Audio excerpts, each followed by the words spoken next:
How do you describe your last project? An important questions from interview perspective. Now, not necessarily always are they going to ask you about your last project itself, but they could be asking about any project from your resume. Again, over here, we're still looking for, right, structure.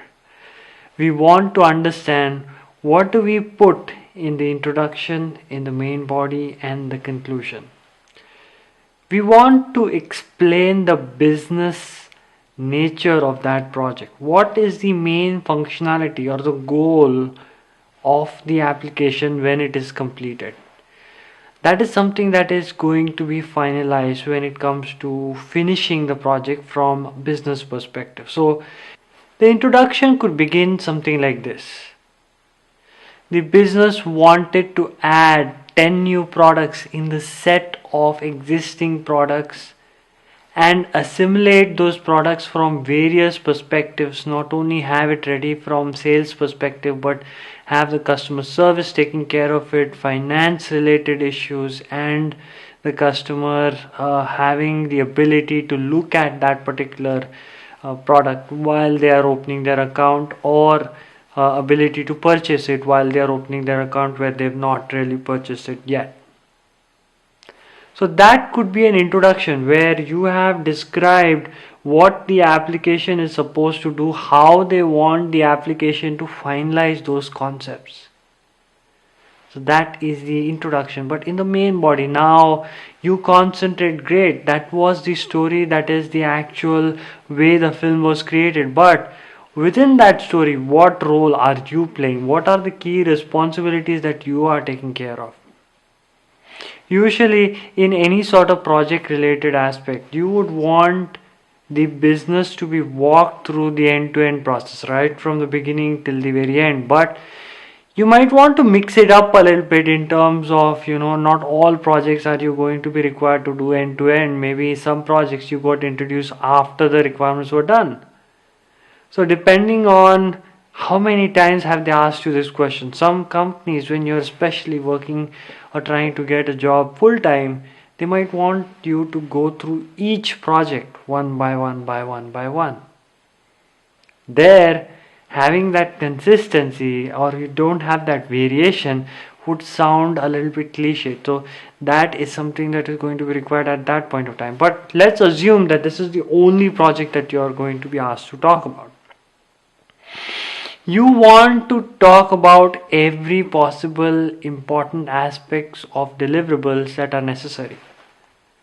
Like for example, I started by doing the as-is analysis of the project, looking at the current state of the application, moved on to creating the gap analysis between the current state and the to-be state.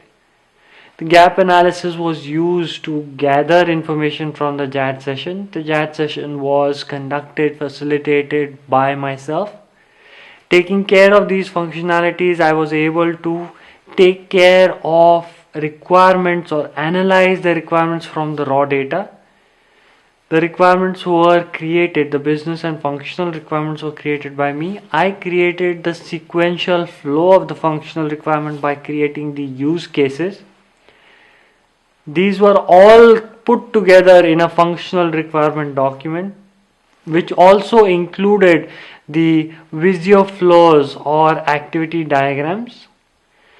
It also included the wireframes of how the user interface is going to look like. So this was the complete end-to-end. Now, if you want, you could also add a little bit of testing where you helped to create the test cases, supported the finalization of test cases and so on. Your choice. What is the conclusion? Now, this is something which many of you miss out on. An opportunity where you have not been asked about, but you could still touch upon what was the special factor about this project. What was the most challenging piece of the project, or what made you learn or remember this project somehow? What was unique about it? Now you might say, hey, it was a very mundane, run-of-the-mill project which did not have anything special about it. Well, that could be the fact, but every project has to be special. There has to be something that you could articulate in such a way that it sounds astonishing, astounding. So you are going to talk about things like what I usually say is this project that I completed was a little bit difficult because the business itself did not have the clarity on what exactly they wanted. This clarity was achieved only after finalizing things from perspective of showing them a few options, providing them details of how the prototype is going to look like and perform, and then they were able to use that as a point of context and create or provide me information that okay, option 1 is completely out of the question, but option 2 looks very similar to our vision, but we want to change A, B and C features. Now instead of asking them again and again what are the requirements, what are the requirements, what are the requirements, they are coming to us and telling us that okay, these are the things that we would like you to take care of.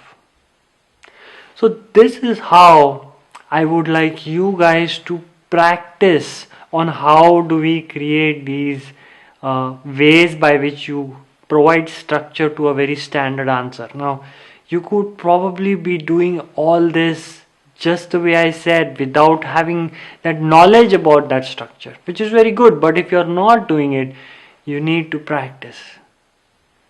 Without practice, you would lean into different direction. You would probably talk about the conclusion before the main body or the introduction. That's about it. Thank you very much. All the best.